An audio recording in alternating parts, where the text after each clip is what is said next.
He's going to have a hard time proving he's a brother. According to my mother, these are the first words I ever heard in my life.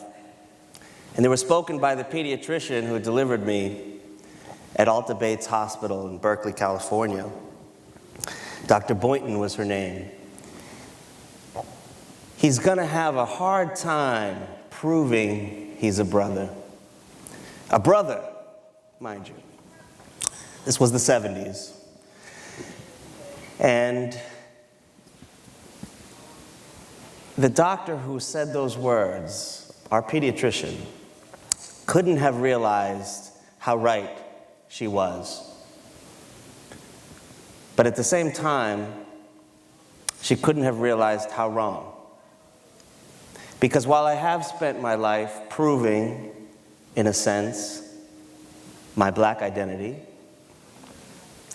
I am of mixed race, I have also succeeded in the sense that I've been accepted as an African American and indeed become a professor of Africana studies.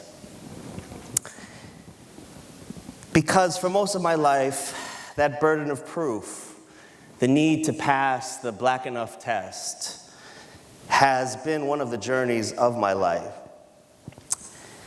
I am African American and Jewish, white Jewish. That's a combination.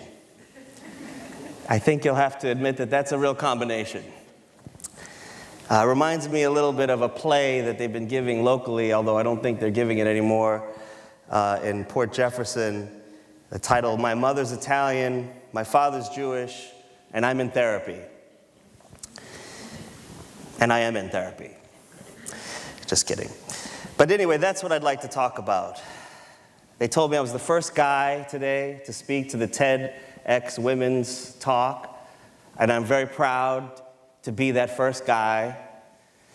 I'm not intimidated by the opportunity to address women's issues, only because I have been nourished and have been nurtured by very powerful women, black women, in my case, my mother and my grandmother. Those stories that they have told me, stories that they've been passed down from grandmother to mother and mother to son, have nurtured me and influenced me and sustained me and helped me to trace my roots. They influenced me to find out more information about my family and my heritage, and to finally gain the courage to share some of those stories with you today. Those stories sustained me. And in my case, they were seeds that were planted at an early age. Breadcrumbs, if you will, leading me along a journey of tracing my roots. He's going to have a hard time proving he's a brother. I'll never forget that line. Those words ring in my ears. They pushed me to follow the trail of breadcrumbs, to learn about my mixed race ancestry. My mother's stories, like mother's milk, they speak to me still. And in my own journey of exploring my identity, my father is from New York, from Queens, Douglaston, by way of Brooklyn. And so I actually spent my summers growing up in Long Island, where his family moved when he was in high school. And those of you who are from here know that means he does not claim to be from Long Island, of course. But that was a different Long Island than today, and a much different time. And I witnessed as a young child, my mother especially, dealing with issues of racism and dealing with issues of identity. Long Island's come a long way since then. And I'll come back to that later. I always noticed my mother encountering that racism even in our own family, because my family hadn't quite gotten used to the idea of an interracial marriage. That is my Jewish family. And I think like many people, they did their best, but this was a different time. And we have made some progress. I wouldn't say we're post-racial yet, but we are post-something. We made the cross-country trip from Berkeley, where I was born, to Boston, Massachusetts, where my mother's family is from, and where she grew up. And my mother shared with me a story recently of an event that took place on the trip across country. My mother and father, a young interracial couple, this is 1978, and they stopped in Nashville, Tennessee. A young interracial couple sitting in a diner having breakfast, trying to enjoy, as my mother described it ever so lovingly, as a Southern-style breakfast. Instead, what they received was Southern-style racism. The waitress who was serving them brought them a plate of grits, a bowl of grits. And my mother said, "Excuse me, miss, these grits are cold."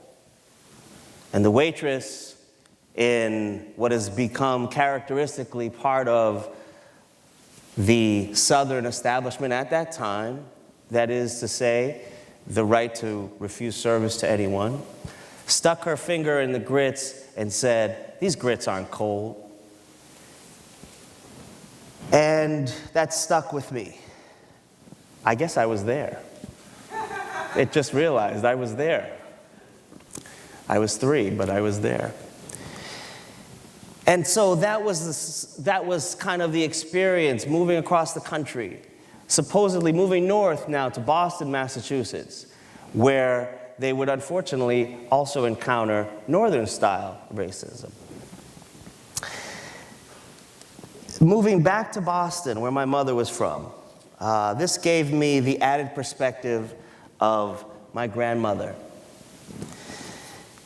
An added cultural perspective, an added perspective on race. And for me, growing up closer to the black side of my family, to the African-American, Afro-Caribbean side of my family, obviously had an impact. My mother and grandmother taught me at an early age that no matter how I identified, that even though I am a very light-skinned, mixed-race, African-American identified male, society, at the end of the day, will always see me as black. And it was a strange lesson coming from my mother, if you knew more about my mother. But she was right. And what she was doing was preparing me for a society, as we all know, which is greatly obsessed with issues of race. What she was talking about is something called the one-drop rule. It's something social scientists call hypodescent. Hypodescent. Which says that anyone with any black ancestry is considered black. It's basically the standard for which we evaluate race. But you won't find it written in the Constitution. You won't find it written in any state legislature. You won't find it written anywhere. It's not a law, it's a rule. It's a rule, a custom, a tradition that we have come to obey. And throughout American history, there were different versions of this one-drop rule. Some states used a quarter black standard. If you had a quarter black ancestry, you were considered black. Or an eighth black ancestry, depending on how many grandparents back. This made it possible at one point during our history to literally change races by crossing state lines. And slowly but surely, America came around to the standard of the one-drop rule. In 2000, there was an effort to place a multiracial category on the census. And this is the time when I was in graduate school and I was greatly influenced and interested in this. They ended up going with a pick more than one standard, which we have today. You can choose more than one race. But this was not necessarily a new thing. A lot of people forget that between the years of 1850 and 1920, there was an M on the census, an M for mulatto, not for multiracial.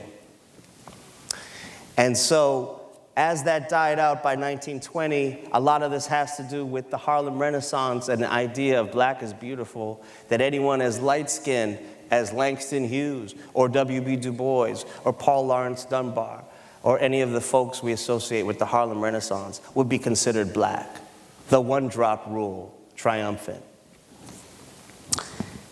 The one-drop rule is interesting.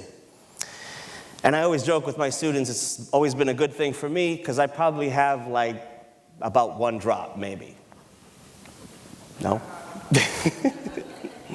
Okay, too serious. But seriously, the one-drop rule is interesting because it has created a gendered difference in our understanding of race, a gendered difference in terms of reproductive rights.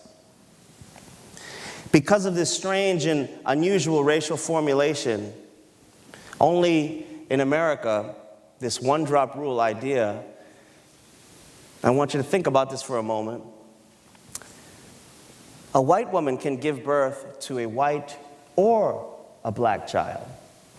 But under no circumstances is it ever possible under the one-drop rule in our American racial system for a black woman to give birth to a white child. Think about that for a moment. Because of the one-drop rule, because of our nature of race in this country, a history that comes out of slavery, it goes back that far. A white woman can give birth to a black or white child, but a black woman can never, ever give birth to a white child. And so, as the son of a black woman, I knew where I had to identify at an early age. And like I said, this comes out of our shared past of slavery. And it's a past that I think we do well to confront together, to confront honestly and openly. It's not a fun past, it's not a rosy past, but it's our past. It's our real heritage and past as Americans. It was this fact alone that made it possible to create a large slave population in the United States. Because hypodescent, or the one-drop rule, is always inherited through the mother.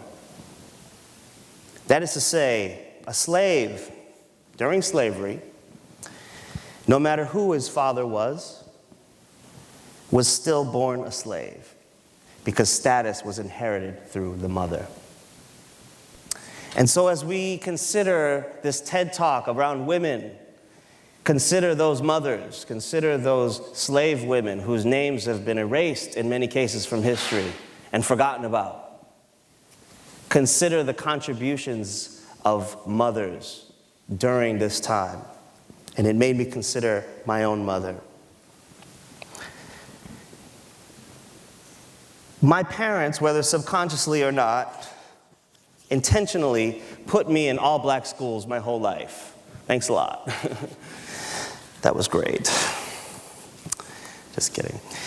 From a little place called Lena Park, who folks in Boston will know, to an elementary school named after the crusading journalist William Monroe Trotter. My middle school was named after Phyllis Wheatley. And finally, Boston Tech, now known as John D. O'Brien High School in Boston, an award-winning high school, I might add, after I left. Thank you. Tough crowd here. Was it the lunch? Just kidding. Lunch was great. I never went to school outside of Roxbury, which is, as some of you may know, if you read Malcolm X's autobiography, you know Roxbury is the heart of Black Boston, the heart of Boston, Black community. And so I never went to school outside of Roxbury, and I never went to a school that was not predominantly black until I attended college at Boston College. So that was my experience. A very light-skinned looking African-American male dropped in the heart of Roxbury, sustained and nurtured by that in my family, which helped me to find my way and my path, tracing your roots. Boston was a very racially tense city, as some in the audience may be old enough to remember. I'm not calling anyone out. I'm a little older than I look. And I remember those years which historians would call post-busing. People may know about the busing crisis in Boston, where they bussed students from the schools of Roxbury, the black schools, to the schools of South Boston, and vice versa. I never saw South Boston until I was about 18 years old. Never saw it. And Boston's probably about the size of Brooklyn. It's not that big.